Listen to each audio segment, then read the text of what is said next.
Tonight at 5, the developing story here at home, making national headlines today. History made in a Louisville courtroom, what is believed to be the largest financial award in U.S. history against a firearms seller, a Louisville mom getting millions. Hello, everybody. Thanks for joining us. I'm Doug Proffitt. And I'm Connie Leonard. The verdict of $104 million from a Jefferson County jury, that came yesterday. But today, we're hearing for the first time from the mother who lost her son. That's right. At WHAS 11's Lena Gephardt is here with us now with what Laura Herp had to say and explaining the ghost gun at the center of this verdict and the center of her son's death. Lena? That's right, and Henry Willis, he was just 18 when he bought a Glock G19 pistol build kit online from the Nebraska-based company Husky Armory in July of 2023. That same year, Willis took his life with the handgun 6 days after building it. His mother, Laura Herp, sued the company and has now won a record amount of money in a lawsuit filed against a handgun seller. Herp says her son should have never been sold the kit in the first place. Laura Herp, mother of Henry Willis, had a message for the maker of the firearm used by her son to kill himself. Husky Armory robbed our family of the time we needed to help him through his darkest moments.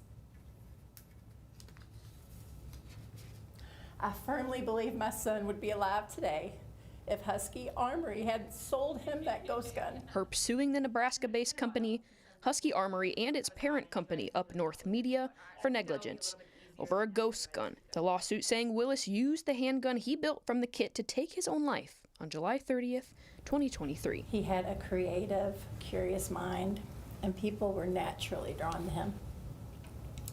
But in the months before his death, we watched as serious mental health challenges took away his joy. This week, a Jefferson County jury awarded Herp $104 million, believed to be the largest in U.S. history against a company that sells firearms.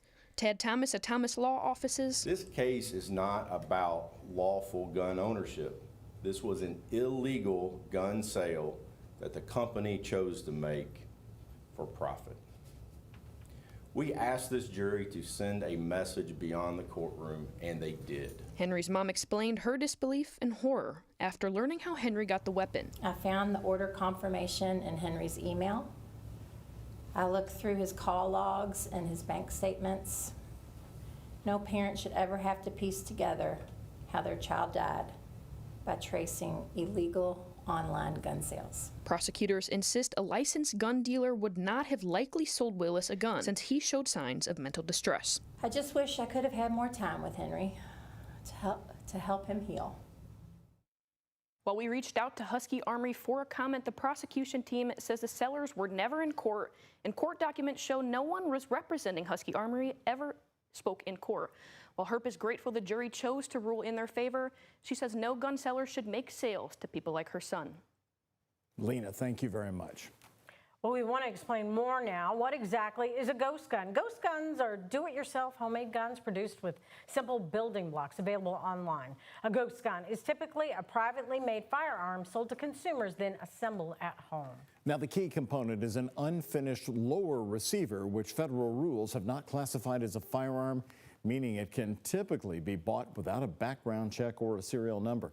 So to clarify, there are some states, however, that regulate ghost guns, requiring background checks and or serial numbers.